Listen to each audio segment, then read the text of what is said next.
காலையில் எழுந்ததுமே என்னோட ஐஸ் வந்து செம்ம ரெட்டாக இருந்துச்சு. என்னன்னு தெரில. மேபி கன்ஜக்டிவைட்டிஸ் இன்ஃபெக்ஷனாக இருக்கலாம் அப்படின்னு சொல்லி சஸ்பெக்ட் பண்ணேன். History of itching before 10 hours and history of redness after waking up. இது மட்டும் தான் என்னோட ஹிஸ்ட்ரி. இதை எப்படியாவது சரி பண்ணணும், இல்லைனா நம்மளோட ருட்டீனை நம்மளால ஃபாலோ பண்ண முடியாது அப்படின்னு மட்டும் எனக்கு தெரிஞ்சிச்சு. 8 to 9 கிளாஸ் கிளம்பிட்டேன். 8 to 9 கிளாஸில் பர்கத் மேமோட ஹஸ்பண்ட் துபாயிலேருந்து சாக்லேட்ஸ் வாங்கிட்டு வந்தாங்க.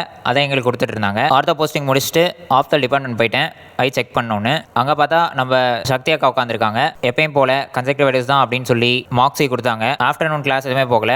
எனக்கு நானே ஐ ட்ராப்ஸ் விட்டுட்டு கொஞ்ச நேரம் படுத்து தூங்க ஆரம்பிச்சிட்டேன். சாப்பிட போயிட்டு திரும்ப ஐ ட்ராப்ஸ் விட்டுட்டு வந்து படுத்துட்டேன். எனக்கே தெரியாம நான் ஒரு 3 ஹார்ஸ் பக்கமாக தூங்கிட்டேன். 4:30 தான் எந்திரிச்சேன். எந்திரிச்சதும் ரெட்னஸ் வந்து குறைஞ்சிருந்துச்சு. மிலன் ரஹ்மான் என்கிட்ட நேற்றே காளான் சாப்பிட போகலாம் வாடா அப்படின்னு கூப்பிட்டுருந்தான். ஆனால் நான் எடிட்டிங்லையும் ஸ்டடிங்லையும் பிஸியாக இருக்கேன் அப்படின்றத அவனே புரிஞ்சுட்டு சரி ஓகே இன்னொரு நாள் போகலாம் அப்படின்ற மாதிரி சொல்லிட்டான். சரி நம்ம இன்னைக்கே போயிடுவோம் அப்படின்னு சொல்லி நான் அவங்ககிட்ட கேட்டு நானும் அவனும் காளான் சாப்பிட போயிட்டோம். இதெல்லாம் முடிச்சு படிக்க கரெக்டாக உட்காரும்போது வந்துட்டானுங்க டிஸ்கஸ் பண்ணுறதுக்காக. இதில் இந்த காசை வர வைப் பண்ணி சாவடிக்கிறான். சரி இந்த கேப்பில் நம்ம சாப்பிட்ருவோம் அப்படின்னு சாப்பிட உட்காந்துட்டேன். அப்புறம் சும்மா டிஸ்கஸ் பண்ணிகிட்டு இருந்தோம்.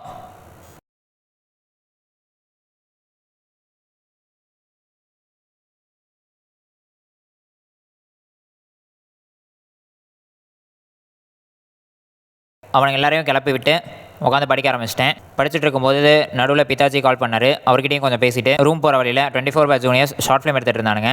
அவனுங்கிட்ட கொஞ்சம் பேசிட்டு இந்த நாளை முடிச்சிட்டேன். டாடா பாய்.